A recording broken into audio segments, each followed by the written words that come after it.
Movie 4 hour ಇದ್ರೂ bore ಆಗದೆ ನೋಡಿರ್ತಕ್ಕಂಥ movie ಅಂದ್ರೇ ಅದೇ ದುರಂಧರ್ 2 ದ ರಿವೆಂಜ್. ಈ ಮೂವಿ ಇನ್ನೂ ಯಾರ್ಯಾರು ನೋಡಿಲ್ಲ, ಯಾರ್ಯಾರು ನೋಡ್ಬೇಕು ಅನ್ಕೊಂಡಿದ್ದಾರೆ ಅವ್ರಿಗೊಂದು ಟಿಪ್ಸ್ ಕೊಡ್ತೀನಿ. ಈ ಮೂವಿ ಮುಗ್ದಿದೆ ಅಂತ ಅಂದ್ಬಿಟ್ಟು ಎದ್ದು ಬರೋಕೆ ಹೋಗ್ಬೇಡಿ. ಇನ್ ಕೇಸ್ ಎಂಡ್ ಕ್ರೆಡಿಟ್ಸ್ ಬಂದು ಥಿಯೇಟ್ರಲ್ಲಿ ಲೈಟ್ ಆನ್ ಆಗಿ ಕ್ಲೀನ್ ಮಾಡೋರು ಬಂದರೂ ಸಹ ಎದ್ದು ಬರೋಕೆ ಹೋಗ್ಬೇಡಿ. ಯಾಕಂದರೆ ಇನ್ನೂ ಮೂವಿ ಇದೆ. ಮೂವಿ ನೋಡೋರಿಗೆ ಒಂದೇ ಒಂದು ಸಜೆಷನ್ ಮಾಡ್ತೀನಿ, ಯಾವುದೇ ಸೀನ್ಸ್ನು ನೀವು ವಾಟ್ಸಪ್ ಸ್ಟೇಟಸ್ ಆಗಲಿ ಸ್ಟೋರಿಲಾಗಲಿ ಯಾವುದು ನೋಡೋಕೆ ಹೋಗ್ಬೇಡಿ. ಹೋಗಿ ಥಿಯೇಟ್ರ್ ಎಕ್ಸ್ಪೀರಿಯನ್ಸ್ ಮಾಡಿ. ನೆಕ್ಸ್ಟ್ ಲೆವೆಲ್ ಬ್ರೂಟಾಲಿಟಿ ಇದೆ ಕಂಪೇರ್ ಟು ದುರಂಧರ್ 1. ಈ ಮೂವಿಲಿ ನಿಮಗೆ ಒಂಥರ ನೆಕ್ಸ್ಟ್ ಲೆವೆಲ್ ರಿವೆಂಜ್ ನೋಡೋಕೆ ಸಿಗುತ್ತೆ.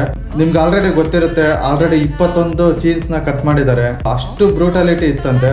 ಓವರ್ ಆಲ್ ಆಗಿ ಹೇಳ್ಬೇಕಂತಂದ್ರೆ ಮೂವಿ ತುಂಬ ಚೆನ್ನಾಗಿದೆ, ನಿಮ್ಗೆ ಎಲ್ಲೂ ಬೋರ್ ಆಗೋದೇ ಇಲ್ಲ. ನಾನು ಮಾರ್ನಿಂಗ್ 6:30 ಶೋಗೆ ಹೋದವನು 11 ಗಂಟೆಗೆ ಹೊರಗಡೆ ಬಂದಿರೋದು.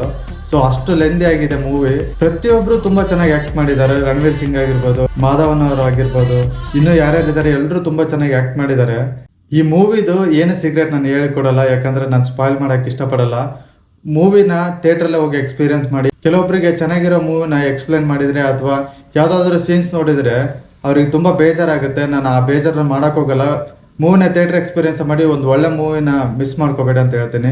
ಇದೇ ಥರ ಮೂವಿ ಅಥವಾ ಶಾರ್ಟ್ ಮೂವಿ ರಿವ್ಯೂಸ್ಗಾಗಿ ಫಾಲೋ ಮಾಡಿ.